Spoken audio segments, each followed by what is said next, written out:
연간으로 폐암 환자가 발생하는 게 제가 알고 있기로는 한 27,000여 명 정도 해마다 이제 새로운 폐암 환자가 발생하는 것으로 알고 있습니다.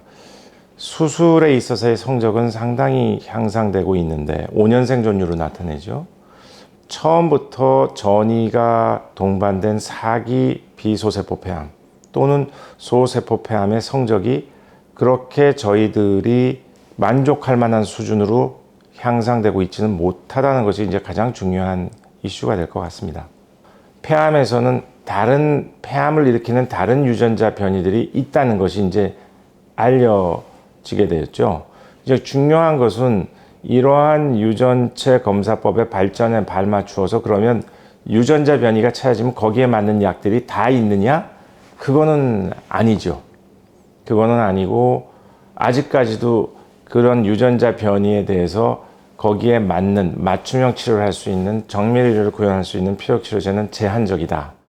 흔치 않은 유전자 변이를 가지고 있는데 현실적으로 보험급여권에서는 도저히 사용할 수 없는 약제들을 어떻게 하면 환자들한테 전달해 줄 수 있겠느냐. 그것이 바로 저 같은 종양내과 의사들이 해야 하는 일이고 앞으로 해야 할 일입니다.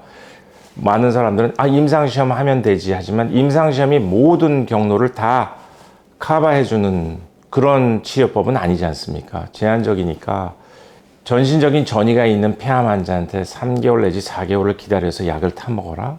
이거는 현실적이지 않거든요. 결국은 법과 규범과 제도의 보완 없이는, 규제의 혁파 없이는 이런 환자들한테 약을 공급하기가 어렵다는 얘기가 나온 거죠. 동정적 사용법, 임상시험, 아니면 응급약 신청, 이런 프로세스를 동원해서 정말 드물게 발견되는 유전자 변이를 가진 폐암 환자에 약을 전달해 줄 수 있는 이런 시스템이 빨리 마련됐으면 좋겠어요. 네.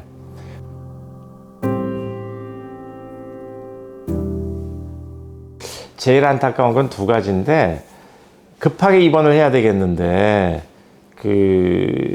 코로나 검사를 하고 입원을 해야 된다고 하니까 사실은 시급성이 필요한 암 환자들인데 응급실에 가서 지체할 수도 없는 상황이고 그렇죠? 그러다 보니까 입원 시기를 놓쳐서 상태가 악화가 되는 경우를 경험을 했습니다. 외래에서 추적 검사를 하시던 분이 한 6개월, 1년 만에 오셨어요. 그런데 안타깝게도 그 사이에 재발이 된 거죠. 비록 코로나 상황이라 하더라도 추적 검사를 하시는 분들은 그 기간을 놓치지 말았으면 하는 거죠. 문제는 얼마나 일찍 발견하느냐에 따라서 재발 환자에 대한 치료 방법과 치료에 대한 성적이 크게 달라진다는 거죠.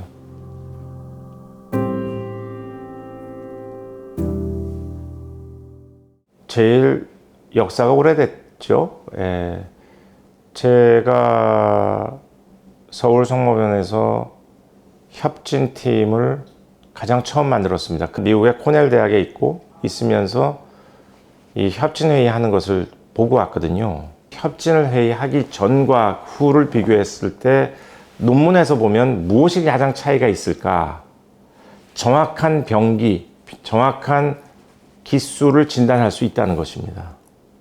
영상을 보고 또 진단 방법을 사용했을 때 이러이런 부분이 더 모자른 것 같아 라고 서로가 논의를 하는 과정에서 이걸 더 추가해 봅시다.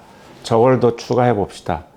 이러한 과정이 실질적으로 수술을 필요로 하는 환자에 있어서는 수술을 해서 들어가서 보았던 병기, 스테이지와 수술 전에 영상 검사를 본 스테이지의 일치율, 싱크로나이즈 일치율이 높았던 경우는 협진을 했었던 경우가 예외 없이 높았다는 얘기를 합니다.